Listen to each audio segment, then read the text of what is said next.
Hello class 10, कैसे हो सब लोग। आज से फाइनली हम आईटी का लेक्चर शुरू करने वाले हैं।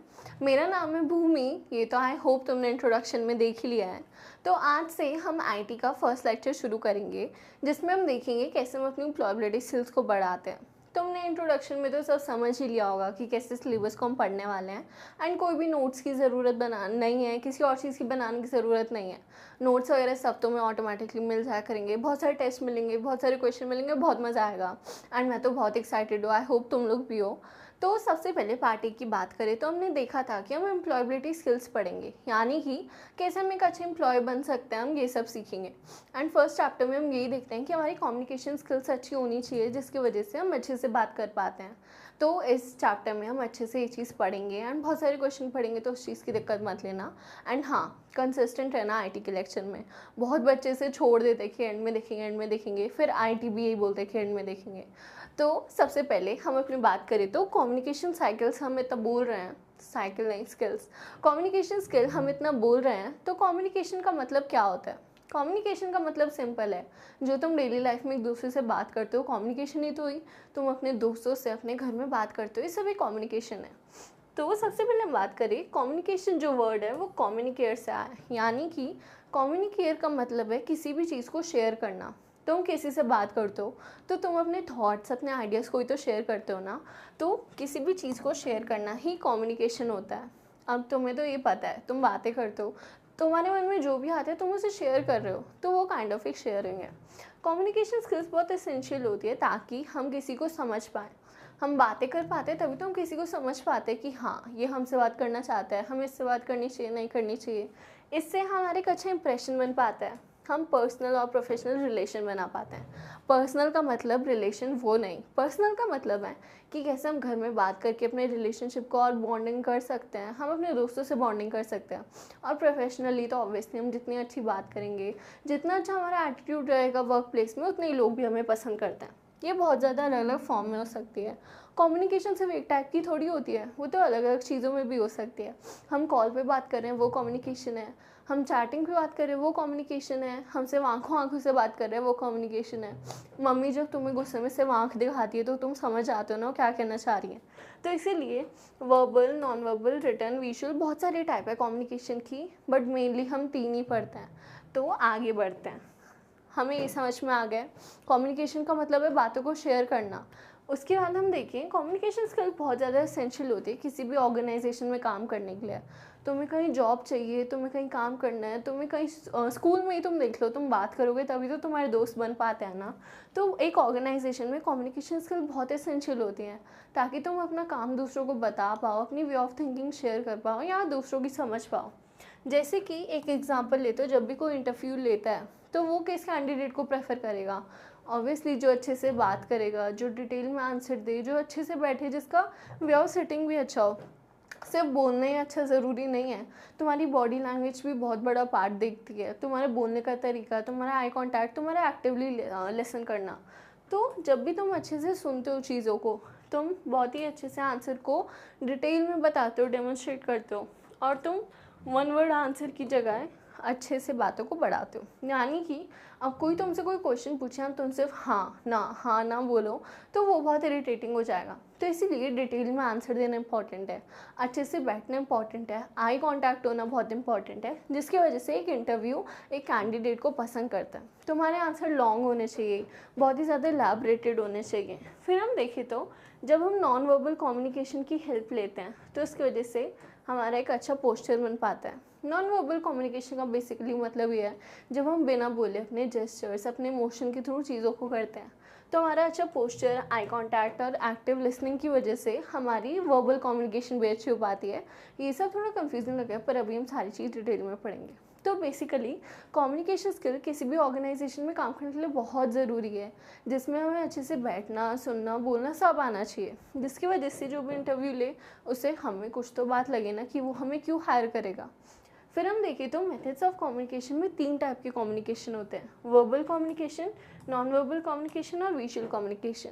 वर्बल कम्युनिकेशन का मतलब है कैसे हम बातों को बोल के शेयर करते हैं, कैसे हम चीज़ों को वर्बली, रिटर्न फॉर्म में, किसी भी वे में बोल के बता सकते हैं। नॉन वर्बल का मतलब है यहाँ पर एक इंसान बोल रहा है बट यहाँ कोई बात नहीं हो रही है, तो बिना बात बोले तो हम बात नहीं कर पाएंगे। तो हम इमोशंस दिखा सकते हैं, हमारे जेस्चर्स होते हैं, हम हाँ बोल सकते हैं, हम ना बोल सकते हैं, हम थम्स अप कर सकते हैं, हम चीज़ कर सकते हैं, हम कुछ ना कुछ इमोशन दिखा सकते हैं, जिसकी वजह से हमारी बात किसी ना किसी वे तक पहुंच जाती है। विजुअल कम्युनिकेशन की बात करें तो हम बिना बोले बिना इमोशन की बातें कैसे शेयर करें? तो लास्ट ऑप्शन तो ये बचा कि कोई पिक्चर हो, एनिमेशन हो, कोई वीडियो, कुछ तो हो जिसकी वजह से हम देख के इन्फॉर्मेशन को रिटेन कर पाएँ। यहाँ पर हम देख रहे हैं वर्बल कम्युनिकेशन के नीचे एक इंसान बोल रहा है, यानी कि वो बोल के बातें कर रहे हैं। यहाँ कोई बोल नहीं रहा है तो वो कोई सिंबल दिखा रहा होगा, वो कोई इमोशन दिखा रहा होगा।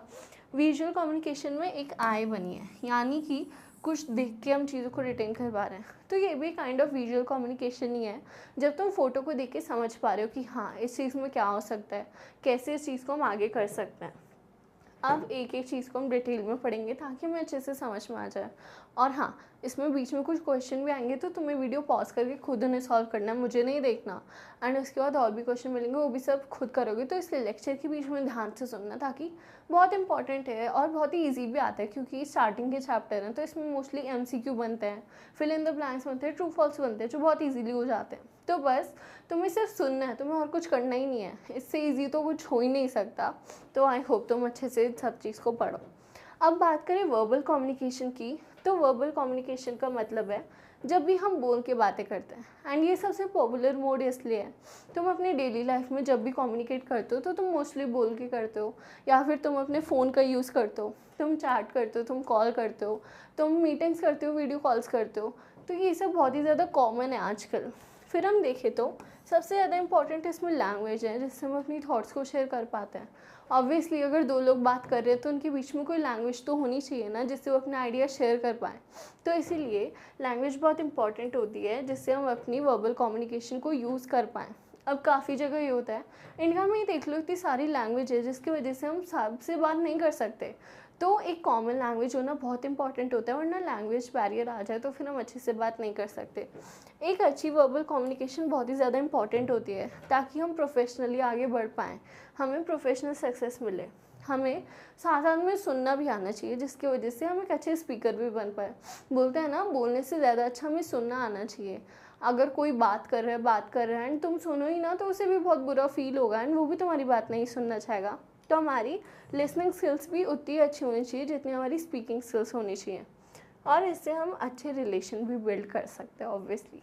फिर हम बात करें तो वर्बल कम्युनिकेशन के भी दो टाइप होते हैं, जिसमें एक हो गया ओरल कम्युनिकेशन, एक हो गया रिटन कम्युनिकेशन। तो ओरल से तो हम समझ ही रहे हैं कि हम जब भी बोल के बातें करते हैं, हम जब भी किसी को समझाते हैं तो हम बोल के ही करते हैं, वो सब एक ओरल कम्युनिकेशन का पार्ट है। एंड रिटन कम्युनिकेशन में हमने जो ये सारे टेक्स्ट लिखे हैं, तो यहाँ पर कोई बोल तो नहीं रहा है, अगर अभी मैं ना हो तो ये सब एक रिटन फॉर्म में मैसेज शेयरिंग हो रही है, जिसको हम रिटन कम्युनिकेशन का पार्ट बोलेंगे। ओरल कम्युनिकेशन की बात करें तो जब भी हम बोल के वोकल टर्म्स में अपना मैसेज कन्वे करें, अभी मैं तुम्हें चुपचाप से लिखवा थोड़ी रही हूँ, मैं बोल रही हूँ ना, तो वही एक ओरल कम्युनिकेशन हो रही है, जो कि वन वे प्रोसेस हो रहा है अभी। एंड क्योंकि ऑब्वियसली अभी तुम भी बोलो और मैं भी बोलूँ तो समझेगा कौन। उसके बाद हम देखें तो एक एग्जांपल लेते हैं। अब तुम इतनी वीडियो कॉल्स करते हो, रोज़ अपने दोस्तों से मिलते हो, तो वो काइंड ऑफ एक ओरल कम्युनिकेशन का ही पार्ट है।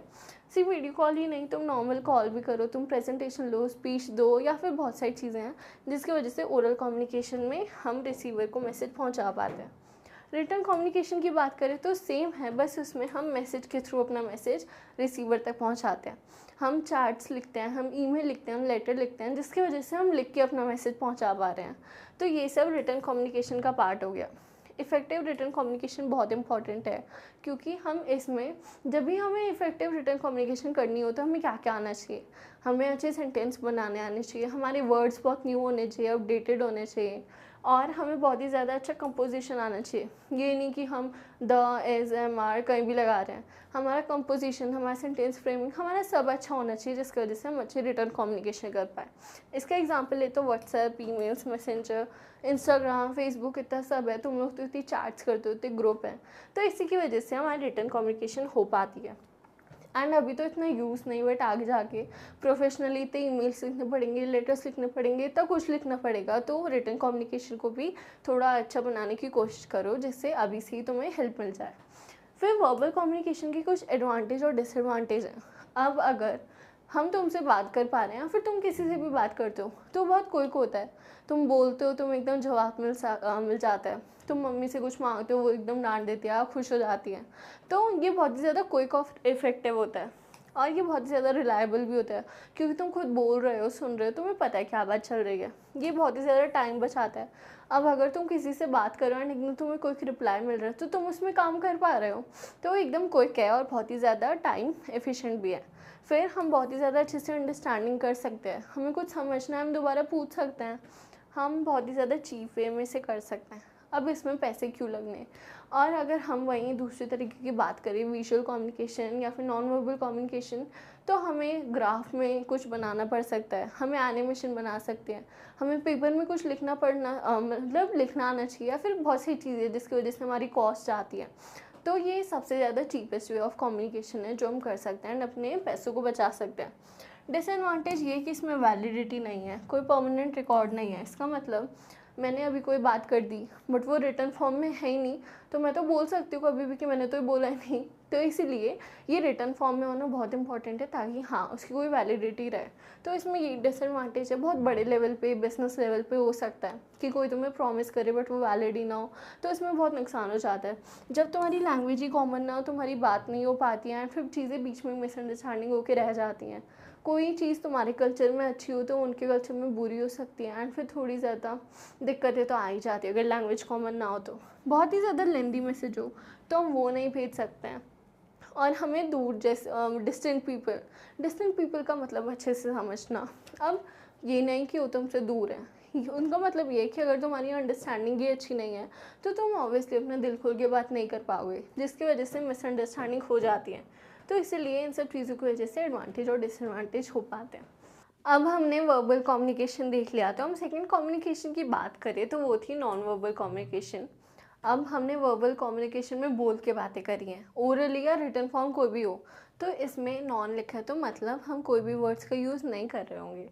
तो बिना किसी वर्ड के जब भी हम कम्युनिकेशन कर पाते हैं तो एक नॉन वर्बल कम्युनिकेशन का पार्ट होता है। लेकिन ये होती कैसे है, अगर हम बात का यूज़ नहीं कर पा रहे हैं तो हम अपना मैसेज कैसे ट्रांसफ़र करें। तो हम अलग अलग जेस्चर्स, अलग अलग फेशियल एक्सप्रेशन, जैसे कि इमोजीज हो गए या फिर स्टिकर्स हो गए, और फिर बॉडी लैंग्वेज, अपना पोस्टर को देख के भी हम मैसेज सेंड कर सकते हैं। हमने देखा था कि जब भी हम इंटरव्यू देते हैं तो वो लोग हमारी बॉडी लैंग्वेज पर फोकस करते हैं, हमारे बोलने के तरीके पर फोकस करते हैं। तो मोस्टली स्पीकिंग तो अलग होती है, बट जो भी हमारी नॉन वर्बल कम्युनिकेशन है वो भी एक एसेंशियल पार्ट प्ले करती है, ताकि हमें उनको इंटरेस्ट दिखा पाएँ कि हाँ हम उनकी बातें सही से सुन रहे हैं एंड समझ रहे हैं। फिर हम देखें तो अलग अलग फॉर्म में डिपेंड करती है, जैसे कि सिंबल्स हो गए, एक्सप्रेशन हो गए जिससे तुम अपने इमोशन को एक्सप्रेस कर पाते हो, सेंटिमेंट्स हो गए कि तुम कैसी चीज़ों को फील कर रहे हो। तो इन सब चीज़ों को मिला के नॉन वर्बल कम्युनिकेशन होती है।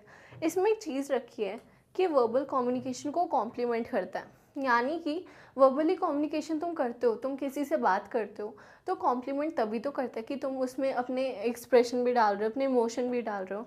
तुम किसी से बात करते हो, थोड़ी सी स्माइल करते हो, तो तुम भी अच्छे सॉफ्ट स्पोकन लगते हो, उन्हें भी सुनने में अच्छा लगता है। तो इसीलिए हमें वर्बल कम्युनिकेशन के साथ अपने जेस्चर्स, इमोशन यूज़ करने चाहिए, जिसकी वजह से हम थोड़ा अच्छा लगे। अब मैं आते ही एकदम स्ट्रेट फेस से तुमसे बात करूं तो तुम्हें भी मैं रूड लगूंगी, मुझे भी अच्छा नहीं लगेगा। तो इसीलिए हमेशा बोलते हुए तुम्हारा अपने एक्सप्रेशन पर ध्यान देना ज़रूरी है, और तुम्हारे जेस्चर्स यूज़ होने चाहिए। तुमने देखा होगा कभी भी तुम मिलते हो तो किसी किसी का अलग अलग हैंड शेक होते हैं, कोई हाई फाइव करता है, तो ये सब हैंड गेस्चर्स भी होते हैं जिसकी वजह से बातें हो पाती हैं। फिर हम देखें तो इसके भी कुछ एडवांटेज और डिसएडवांटेज हैं। अगर सबसे पहले हम बात करें एडवांटेज की, तो सबसे पहली बात तो यही है कि वर्बल कम्युनिकेशन को बहुत अच्छे सब्स्टिट्यूट कर पाता है, ये बहुत अच्छी उसको और अच्छे से हेल्प कर पाता है, दोनों एक दूसरे को कॉम्प्लीमेंट करते हैं। इससे इलिटरेट पीपल, जिन लोगों को पढ़ना नहीं आता है, देखना नहीं आता है, तो वो शायद रिएक्शन या फिर अपने जेस्चर्स या फिर सिंबल देख के समझ सकते हैं। जिन लोगों को हम अच्छे से अपने इमोशन दिखा के बात करते हैं, उन्हें हमसे और अच्छे लेवल पर कनेक्शन हो पाता है। तो कहीं ना कहीं एक रियल कनेक्शन बिल्ड हो रहा होता है, जिससे हमारी और अच्छी बॉन्डिंग हो पाती है। फिर हम देखें तो कुछ इसके बहुत ज़्यादा डिसएडवांटेज भी हैं, कि कोई भी लैंग्वेज के बिना हम असली मीनिंग नहीं बता सकते। अगर हम बात को यूज़ ही ना करें एंड हम सिर्फ हंस रहे हैं तो क्या समझ में आएगा। तो इसीलिए इससे हम रियल मीनिंग बताना कभी कभी मुश्किल हो जाता है, कभी कभी कंफ्यूज हो जाते हैं। हम हमेशा एक्सप्रेशन देख के समझ तो नहीं सकते ना, क्या पता किसी के लिए वो कुछ और मीन करता हो, किसी लिए कुछ और। ज़्यादा लंबी कॉन्वर्जेसन हम नहीं कर सकते ऑब्वियसली, हम बिना बोले ज़्यादा लंबी बात कर ही नहीं पाएंगे, तो यहाँ पर एक डिसएडवांटेज है। और ये ज़्यादा सूटेबल भी नहीं है बहुत ज़्यादा बड़े मैसेज देने के लिए। तो नॉन वर्बल कम्युनिकेशन से वर्बल कम्युनिकेशन को कॉम्प्लीमेंट करने के लिए अच्छा काम कर पाती है। फिर कुछ क्वेश्चन है, पहले तो क्वेश्चन खुद सॉल्व करना है, ठीक है। अभी तक हमने जितना भी पढ़ा है उसी से रिलेटेड है। सबसे पहले क्वेश्चन है, which of the following is not a form of written communication. तो जहाँ भी नॉट होता है ना वहाँ थोड़ी कन्फ्यूजन होती है, तो वहाँ थोड़ा अच्छे से देखना। तो इनमें से कौन सा रिटर्न कम्युनिकेशन का पार्ट नहीं है। रिटर्न कम्युनिकेशन में हमने देखा कि जो भी चीज़ें हम लिख के टेक्सचुअल टर्म्स में पहुँचाते हैं वो सब उसका पार्ट होती है। तो न्यूज़पेपर उसका पार्ट हो गया, न्यूज़पेपर में हम सारी चीज़ें देख के पढ़ते ही तो है ना। वेबसाइट पर भी सेम, नोटिस पर भी हम चीज़ें लिखते हैं। टेलीफोन कॉन्वर्जेसन जो होती है, जब भी तुम कॉल करते हो तो वहाँ थोड़ी टाइप थोड़ी कर रहे होते हो, तुम बोलते ही तो, या फिर कोई सामने बोलते हो तो तुम सुनते हो। तो ये सब ओरल कम्युनिकेशन का पार्ट है। नेक्स्ट बात करें तो हम, विच of the following is not a form of oral communication. ये तो तुम अब खुद सॉल्व कर लोगे कि कौन सी चीज़ इनमें से ओरल कम्युनिकेशन में नहीं आती। यानी कि क्या चीज़ ऐसी है जो हम बोल के नहीं कर सकते। ऑब्वियसली हम रिटन कम्युनिकेशन को ओरल कम्युनिकेशन में मिक्सअप नहीं कर सकते। तो ध्यान से सुनना, इंटरव्यू देना, ग्रुप डिस्कशन, इन सब चीज़ों में हम बोल रहे होते हैं। लेकिन जो ईमेल है यहाँ पर तो हमें लिख के ही अपना मैसेज पहुँचाना पड़ता है, तो एक रिटन कम्युनिकेशन का पार्ट है। फिर वर्बल कम्युनिकेशन कंसिस्ट ऑफ, अब ये बताओ, वर्बल कम्युनिकेशन के हमने 2 और टाइप पढ़े थे, यानी कि हम वर्बल कम्युनिकेशन को और अलग अलग टाइप में कैसे कर सकते हैं। तो एक तो पार्ट था उसका ओरल कम्युनिकेशन, एक रिटन कम्युनिकेशन। तो यहाँ पर ये आ जाएगा कि जो वर्बल कम्युनिकेशन थी वो एक तो ओरल कम्युनिकेशन पर थी एंड दूसरी थी जब हम लिख के बातें कर पाते हैं। तो इन 2 पार्ट से वर्बल कम्युनिकेशन बनती है। फिर हम देखें तो, during a personal interview employers are impressed by a job candidate who answer question with answers. ये हमने सबसे पहले देखा था कि जब भी हमें ऑर्गेनाइजेशन से बहुत ही अच्छी स्पीकिंग स्किल आनी चाहिए, एंड जब हमारा इंटरव्यू हो रहा होता है तो वो यही देखते हैं कि कैसे हम ध्यान से सुन रहे हैं, कैसे हम बैठे हैं, कैसे हम आई टू आई कॉन्टैक्ट कर रहे हैं। एंड मेनली हमारे जो आंसर्स हैं वो 1 वर्ड के नहीं होने चाहिए। कोई भी तुमसे कोई क्वेश्चन पूछे तो तुम सिर्फ हाँ ना नहीं करोगे, तुम्हें डिटेल और बहुत इलेबरेट वे में आंसर देना चाहिए। तो तुम कुछ भी लिख सकते हो, लॉन्ग आंसर देने चाहिए, इलेबरेटेड देने चाहिए, डिटेल देने चाहिए। यहाँ पर एक सेकेंड, मेरे पेन को कुछ हो गया है। हाँ, तो हमें हमेशा डिटेल्ड आंसर देने चाहिए जिनकी वजह से हम एक अच्छा अपना इंप्रेशन बना पाते हैं। फिर उसके बाद हम बात करें तो विजुअल कम्युनिकेशन की। यहाँ पर एक इतनी बड़ी आँख बनी है, यानी कि हम चीज़ों को देख के कैसे समझ पाते हैं।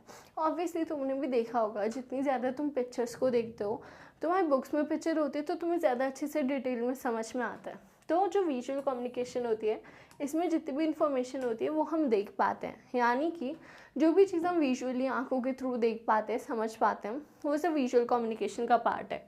उसके बाद इसको ग्राफिक कम्युनिकेशन भी बोलते हैं, क्योंकि इसमें हम ग्राफिक्स चीज़ों को देख के समझ पाते हैं। हम ग्राफिक डिज़ाइन देखते हैं, एनिमेशन देखते हैं, बुक देखते हैं, प्रिंट देखते हैं। अब सबसे अच्छा एग्जांपल तो इसका यही है कि छोटे बच्चों की जो बुक्स होती है उसमें फ़ोटोज़ बनी होती है, क्योंकि ऑब्वियसली वो एकदम पढ़ तो नहीं सकते, बट वो फ़ोटोज़ देख के समझ पाते हैं। तो हमें स्टार्टिंग से ही देखने की पावर बहुत अच्छी होती है, इसलिए हम विजुअल कम्युनिकेशन का यूज़ करते हैं। ये बहुत ही ज़्यादा इंटरेक्टिंग होती है। इसे हम प्रेजेंटेशन और कॉम्प्लेक्स आइडिया शेयरिंग में यूज़ कर सकते हैं। कोई चीज़ शायद हम बोल के उतने अच्छे से ना बता पाएँ जितनी अच्छी हम उसे इमेज में बता सकते हैं। तो ये इसका एडवांटेज है, हम जो भी बोल रहे होते हैं हम उसकी क्लैरिटी दे सकते हैं उस चीज़ को दिखा के। हम बहुत ही ज़्यादा, फिर से हम वही बात करेंगे, जिनको शायद कुछ समझ में ना आए, जिनको लैंग्वेज में थोड़ी कन्फ्यूजन हो, जिनको पढ़ना ना आता, तो फ़ोटोज़ या ग्राफिक्स देख के समझ सकते हैं। लेकिन कभी कभी इसमें यूज़फुल इन्फॉर्मेशन नहीं होती, बात किसी और चीज़ की हो रही होती है एंड इमेज किसी और चीज़ की यूज़ हो रही होती है, तो वहाँ पर थोड़ी सी मिसअंडरस्टैंडिंग होती है, मिस इंटरप्रेटेड हो सकता है ये चीज़, ये इन्फॉर्मेशन। और यहाँ पर बहुत ज़्यादा कॉस्ट हो सकती है, क्योंकि जब भी तुम अपने विजुअल कम्युनिकेशन को यूज़ करोगे तो तुम चीज़ों को प्रिंट कराओगे, होर्डिंग्स होते हैं, एनिमेशन होती है, तो इन सब में बहुत ज़्यादा कॉस्ट लगती है। और कभी कभी कुछ इन्फॉर्मेशन ऐसी होती है जो कि हम विजुअली शायद दे भी ना पाएँ। अब कहीं की पॉलिसी हो, कहीं के रूल्स हो, तो वो हम इमेज के थ्रू नहीं समझा सकते। फिर हम देखें तो कम्युनिकेशन साइकिल पर हम आ गए। अब हमने 3 टाइप की कम्युनिकेशन पढ़ ली, कैसे वर्बल कम्युनिकेशन होती है, नॉन वर्बल कम्युनिकेशन होती है, विजुअल कम्युनिकेशन होती है। लेकिन अब कम्युनिकेशन की साइकिल है क्या? तो अगर हम सबसे पहले अपने एग्जाम्पल लेते हैं, तो फर्स्ट स्टेप है कि कम्युनिकेटर है जो अपनी बातों को एनकोड करता है और फिर उसको मैसेज में बनाता है। अब देखे तो मैं तुम्हारा एक क्या बोलेंगे कम्युनिकेटर हूँ, यानी कि मैं इस केस में एक सेंडर हूँ जो देख रहा है कि मैं कैसे अपने मैसेज को भेजना चाहूँगी, किसको भेजना चाहूँगी, कैसे बताऊँगी। तो मैंने बैठ के सोचा कि कैसे मैं अपने मैसेज को तुम तक पहुँचाऊँगी, क्या क्या मैं पढ़ाऊँगी। तो फिर उसके बाद मेरे एक मैसेज बनता है जो मुझे एक्चुअली भेजना है। फिर हम एक मीडियम ढूंढते हैं जिससे मैं अपने मैसेज को तुम तक ट्रांसमिट करवा पाऊँगी। ट्रांसमिट का मतलब यही है कि कैसे मैं अपने मैसेज को तुम तक ट्रांसफ़र कर सकती हूँ। फिर वो चीज़ एक रिसीवर तक जाएगी। तो मैंने जो भी मैसेज सोचा, फिर मैंने मैसेज ट्रांसफ़र करा, वो किसी तक तो पहुँचेगा ही ना। तो हमारे केस में तुम सब लोग रिसीवर हो और फिर तुम मेरे मैसेज को डिकोड करोगे। डिकोड का मतलब है तुम मेरे मैसेज को समझोगे एंड उसके बाद तुम रिप्लाई दोगे कि तुम्हें क्या चीज़ें समझ में आई, क्या चीज़ें नहीं आई। तो डिकोड करने के बाद तुम फिर से सेंडर यानी कि मेरे पास आओगे और मुझे अपना फीडबैक बताओगे जो मेरे मैसेज का था। अभी थोड़ा कन्फ्यूजन होगा बट एकदम आराम से सुनो। मैं यहाँ पर सेंडर हूँ, मैं कोई भी अपनी बात सोच के उसका एक मैसेज बना रही हूँ। फिर मैं किसी चैनल के थ्रू, तुम्हारे फ़ोन मोबाइल के थ्रू अपनी बातें तुम तक भेज रही हूँ। तुम रिसीवर हो, तुम मेरी बातें समझ रहे हो एंड फिर तुम उसको समझ के मुझे रिप्लाई दोगे। तो यही कम्युनिकेशन साइकिल है जो होती है। तो इसमें एक सेंडर, एक रिसीवर होता है, एक मीडियम होता है जिसको हम चैनल बुलाते हैं, इनकोडिंग डिकोडिंग होती है। तो अब थोड़ा डिटेल से पढ़ते हैं। सबसे पहले फर्स्ट स्टेप है कम्युनिकेटर। तो कम्युनिकेटर या फिर सेंडर एक ही बात है दोनों। वो इंसान होता है जो डिसाइड करता है कि कैसे मैसेज होगा, किसको भेजा जाएगा, क्या मैसेज बनेगा, तो वो सब मेरे हाथों में है। सेकेंड स्टेप है एनकोड करना, यानी कि किस मीन्स से हम मैसेज को चेंज कर पाएंगे, क्या चीज़ वो सूटेबल रहेगी, कैसे हम चीज़ों को शेयर करना चाहिए, कौन सी लैंग्वेज मुझे यूज़ करनी चाहिए, कैसे मुझे बोलना चाहिए। तो अब मैंने अपना मैसेज देखा है, मैंने उसे एनकोड करा है। फिर जो मेरा एक्चुअल मैसेज बना है वो रियल इन्फॉर्मेशन है जो मुझे शेयर करनी है रिसीवर को। फिर हम एक मीडियम देखते हैं या फिर एक चैनल देखते हैं जिससे मेरा मैसेज शेयर होगा। हमारे केस में फ़ोन, लैपटॉप, कुछ भी एक चैनल हो सकता है जिससे मैं तुम्हें अपना मैसेज शेयर कर रही हूँ। ट्रांसमिशन का बेसिकली मतलब यही है कि कैसे मैं अपने मैसेज को ट्रांसफ़र करूँगी रिसीवर तक। फिर रिसीवर यानी कि तुम प्यारे प्यारे लोग मेरे मैसेज को रिसीव करोगे, तुम समझोगे मैंने क्या मैसेज तुम तक भेजा है। फिर तुम उसे डिकोड करोगे। डिकोड का सिंपल मीनिंग ये है कि तुम उसे इंटरप्रेट करोगे, यानी कि तुम मेरे मैसेज को समझोगे, तुम अंडरस्टैंड करोगे, तो वो डिकोडिंग हुई। उसके बाद तुम वापस मुझे रिप्लाई करोगे कि भाई मैंने बोला क्या है, तुम्हें समझ में आया है नहीं आया। तो ये सब एक बात है। लेकिन जो फीडबैक होता है ये सबसे ज़्यादा इम्पॉर्टेंट होता है क्योंकि ये लास्ट स्टेप भी है। इसी पर डिपेंड करता है कि तुम्हें मेरी बात कितनी समझ में आई और कितनी नहीं आई। तो सबसे पहले हम यही देखते हैं कि meaning and importance of feedback. Feedback सबसे फाइनल और इम्पॉर्टेंट स्टेप होता है कम्युनिकेशन साइकिल का। जब ये कम्युनिकेशन साइकिल एंड हो रही होती है, मतलब एक फीडबैक आ चुका है मेरे तक, तो मुझे तुम्हारा रिप्लाई मिल गया है कि तुम्हें मेरी बात समझ में आई नहीं आई, क्या चीज़ अच्छी लगी, क्या बुरी लगी। तुमने देखा होगा, तुम कहीं शॉपिंग करने जाते हो, कहीं खाने जाते हो, किसी रेस्टोरेंट में जाते हो, तो वो भी तुम्हारा फीडबैक मांगते हैं। वो भी तुमसे जानना चाहते हैं कि तुमने क्या चीज़ें अच्छे से पसंद करी, क्या चीज़ें तुम्हें अच्छी नहीं लगी एंड उन्हें चेंज करना चाहिए।